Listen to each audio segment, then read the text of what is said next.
अज्ञानतिमिरान्धस्य ज्ञानाञ्जनशलाकया चक्षुरुन्मीलितं येन तस्मै श्रीगुरवे नमः। गुरुर्ब्रह्मा गुरुर्विष्णु गुरुर्देवो महेश्वरः गुरुः साक्षात् परं ब्रह्म तस्मै श्रीगुरवे नमः। ध्यायते सततमेन परब्रह्म परातरं तस्मै श्रीगुरवे नमः।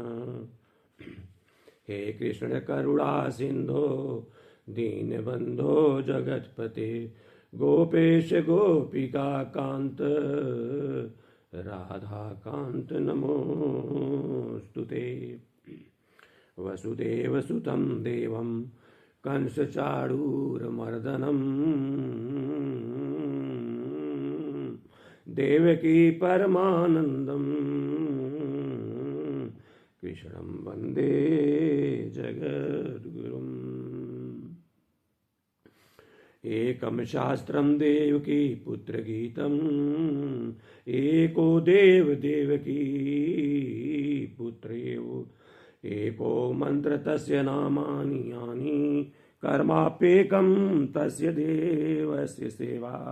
ओम न तद्भासते सूर्यो न चंद्र तारकं नेमा विद्यतो भान्ति कुतोऽयमग्निः तमेव भान्तम् अनुभाति सर्वं तस्य भाषा सर्वमिदं विभाति। ओम न तद्भासते सूर्यो न शशांको न पावकः यद्गत्वा न निवर्तन्ते तद्धाम परमं मम। ओम श्री गुरवे नमः। ओम श्री सद्गुरवे नमः। ओम श्री सद्गुरवे नमः। ओम श्री गुरवे नमः। ओम श्री सद्गुरवे नमः। ओम श्री जय गुरुदेवाय नमः। ओम श्री जय गुरुदेवाय नमो नमः। सुधीजनों, दार्शनिक चिंतन में रुचि रखने वाले विद्वान साथियों, नर नारियों, मनीषियों, विद्वान संभ्रांत जन, विदुषी नारियों, आप सभी लोगों का स्वागत है। हम आपके समक्ष विगत माह से अवधूत गीता जो दत्तात्रेय विरचित है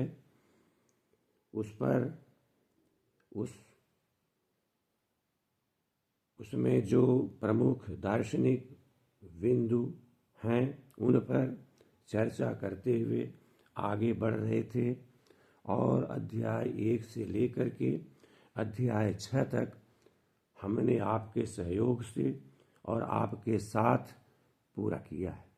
आज हम अध्याय 7 में प्रवेश करना चाहते हैं। उसमें प्रवेश करने के पूर्व हम उस अध्याय में कौन से प्रमुख दार्शनिक बिंदु हैं, अध्याय 7 की जो प्रमुख केंद्रीय वस्तुएं, प्रमुख केंद्रीय विचार है, सेंट्रल आइडिया है, उसका एक सारांश आपके सामने प्रस्तुत कर रहे हैं ताकि बाद में जब हम विस्तृत चर्चा करें श्लोकों को लेते हुए तो दार्शनिक विचार ज़्यादा स्पष्ट हो सके। अवधूत गीता का अध्याय 7 जो है यह कहता है कि जीवों में एक ही ब्रह्म स्थित है, एक ही भगवान स्थित है, एक ही प्रभु स्थित है। इस जगत का जो मूल कारण है वो है ब्रह्म और सभी जीवों में वही स्थित है। उनकी माया, उस ब्रह्म की माया बहुत कठिन है, बहुत दुस्तर है, किंतु जो उन्हें निरंतर भजते हैं वे इस माया से पार हो जाते हैं। ये जो है प्रमुख बिंदु है। इसमें जो प्रमुख विचार हैं, प्रमुख दार्शनिक बिंदु हैं, पहला है ब्रह्म की सर्वव्यापकता। यह अध्याय बताता है कि ब्रह्म जो है, जो प्रभु है, जो ईश्वर है, जो भगवान है, वो सर्व व्यापक है, सब में व्याप्त है। दूसरी जो चीज है वो है माया का दुस्तर होना। माया अत्यंत दुस्तर है, अत्यंत जटिल है, अत्यंत कठिन है। केवल वो लोग जो निरंतर भजते हैं, निरंतर आराधना करते हैं, वे ही इस दुस्तर माया को पार कर सकते हैं। तीसरा जो प्रमुख बिंदु है इसमें, वो है भक्ति का महत्व, इंपॉर्टेंस ऑफ डिवोशन। भगवान अवधूत कहते हैं कि जो उन्हें निरंतर भजते हैं वे इस माया को पार कर जाते हैं और उन्हें भागवत प्राप्ति होती है।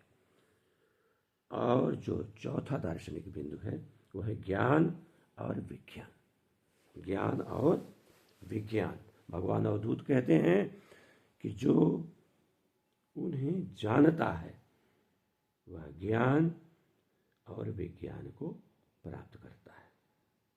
in chapter 7 of Dattatreya's Avadhut Gita, Lord Avadhut says that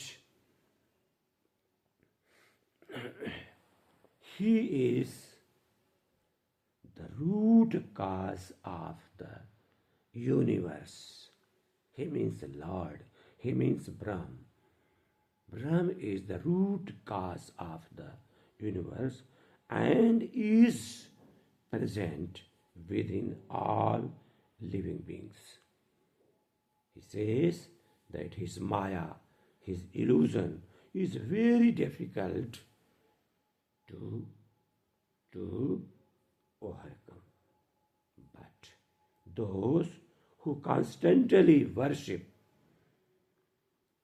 Lord, who constantly worship him, who constantly worship Brahm, can cross it.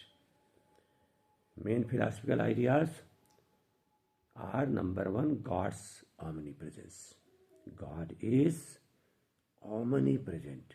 He is the root cause of this universe and is present within all living beings. The second is the difficulty of illusion, the difficulty of Maya. Maya of Brahm is very difficult to overcome.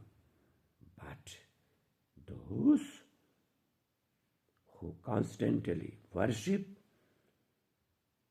God, who constantly worship Brahm, can cross it.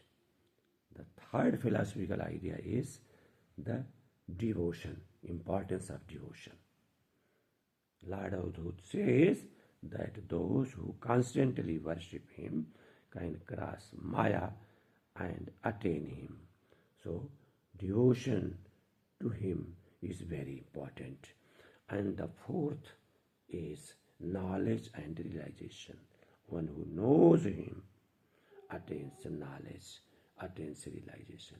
This is, in short, the central ideas that have been taken in chapter 7 of Avadhut Gita. Thanks a lot for watching. बहुत बहुत धन्यवाद। ओम शांति।